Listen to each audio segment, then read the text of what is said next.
Warahmatullahi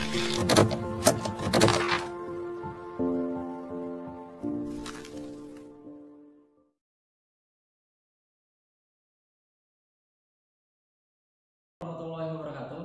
Anak-anak, apa kabarnya semua? Semoga kita dalam lindungan Allah Subhanahu wa taala. Baik, dalam video pembelajaran kali ini kita akan membahas tentang masalah-masalah yang terjadi pada sistem peredaran darah. Masalah dan gangguan ini terjadi kebanyakan karena pola hidup manusia, ya. Terjadi karena pola hidup manusia, ya, yang tidak menjaga pola hidupnya. Maksudnya pola hidup apa ya?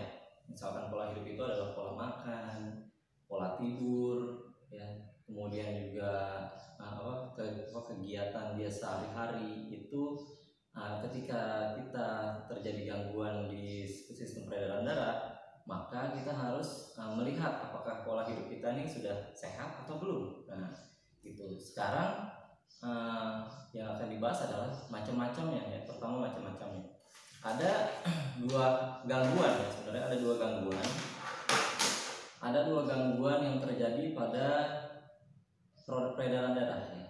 Yang pertama, permasalahannya itu ada pada organ peredaran darah atau pada darahnya. Nah, ya, pada organ peredaran darah atau pada darahnya. Jadi ada dua nih, ada dua kemungkinan.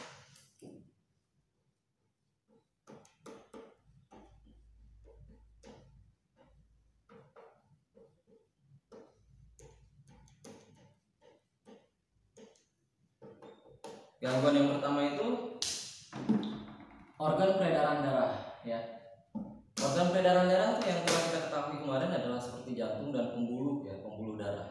Pembuluh darahnya itu baik pembuluh darah vena atau arteri, kemudian juga ada pembuluh darah vena. Nah, kalau untuk yang organ peredaran darah ini ada yang disebut dengan arteriosklerosis, ya, arteriosklerosis. Apa sih yang dimaksud dengan arteriosklerosis? Jadi pada pembuluh darah itu terjadi penyumbatan, ya. Terjadi penyumbatan yang disebabkan oleh lemak, ya.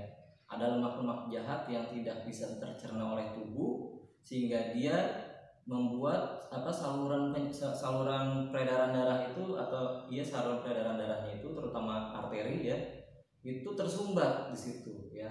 Ada gumpalan lemaknya. Nih seperti ini, seperti di gambar ini. Nah, kalau yang ini nih bisa kamu lihat di sini.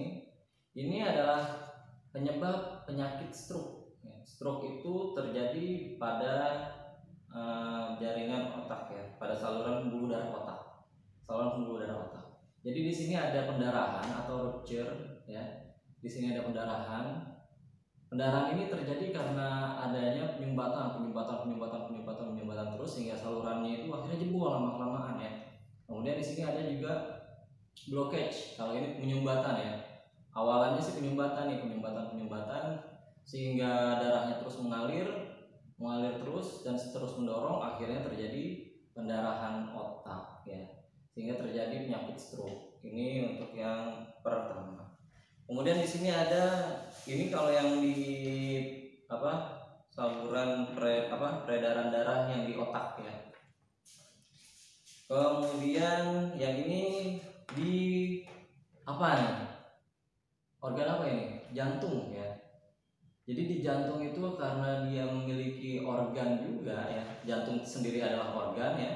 Dia memiliki peredaran arteri di sini, ya. Jalur arteri di sini. Maksudnya di sini adalah saluran arteri, ya. Terjadi penyumbatan seperti ini, ya. Terjadi penyumbatan seperti ini yang dilakukan oleh lemak. Kalau jalurnya tersumbat, maka dia akan macet nih, ya. Darahnya akan macet dan terjadi, kalau misalkan darahnya macet itu akan terjadi dorongan yang terus-menerus. Kerja jantung semakin berat. Lama-kelamaan jantung akan semakin berat kerjanya tuh kalau seperti demikian, ya. Itu yang disebut dengan arteriosklerosis, ya. Kemudian ada juga yang selain gangguan pada organ peredaran darah, ada juga pada gangguan darahnya, ya. Gangguan pada darahnya sendiri, ya. Jadi selain organ peredaran darahnya sendiri pun terjadi gangguan. Maksudnya apa? Contohnya seperti penyakit anemia. Anemia di sini adalah kekurangan eritrosit dia ya, kekurangan hemoglobin. Jadi kekurangan hemoglobin sehingga dia itu suplai oksigennya agak kurang ya. Kemudian anemia itu juga diderita kebanyakan orang-orang yang tidak suka ya makan sayuran. Nah makanya nih dari kita harus banyak makan sayuran ya. Kalau bisa malah digado atau dilalap ya. Nah, kemudian ada juga leukemia ya. Nih ada leukemia. Leukemia di sini tuh kita bisa lihatnya ya. Nih leukemia ini darah orang normal ya. Kita lihat tuh eritrosit dan ini leukositnya. Jadi ini darah normal itu komposisinya seperti ini susunannya ya. Jadi leukositnya sedikit, tapi di saat ada pendarahan leukemia itu seperti ini ya. Nah itu yang disebut dengan leukemia. Jadi darah putihnya tuh banyak, darah putihnya terlalu banyak, leukositnya terlalu banyak.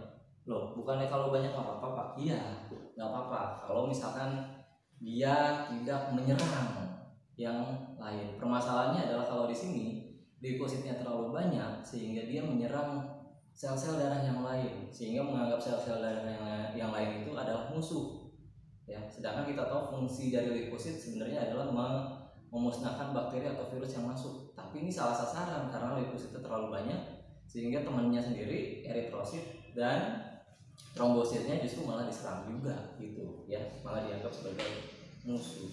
Kemudian ada lagi juga penyakit yang disebut dengan hemofilia. Hemofilia ini adalah penyakit yang berkenaan dengan pembekuan darah ya. Jadi darahnya itu susah beku.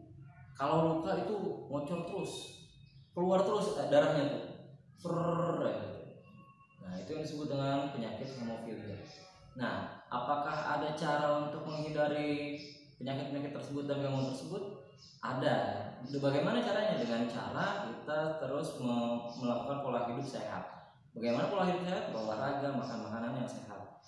Kemudian kalau misalkan untuk yang kelainan-kelainan darah itu qadarullah ya kalau kayak gitu, karena itu adalah faktor keturunan ya, faktor keturunan. Tapi itu masih bisa dikecilkan kemungkinannya dengan cara apa? Tetap dengan menggunakan pola hidup yang sehat.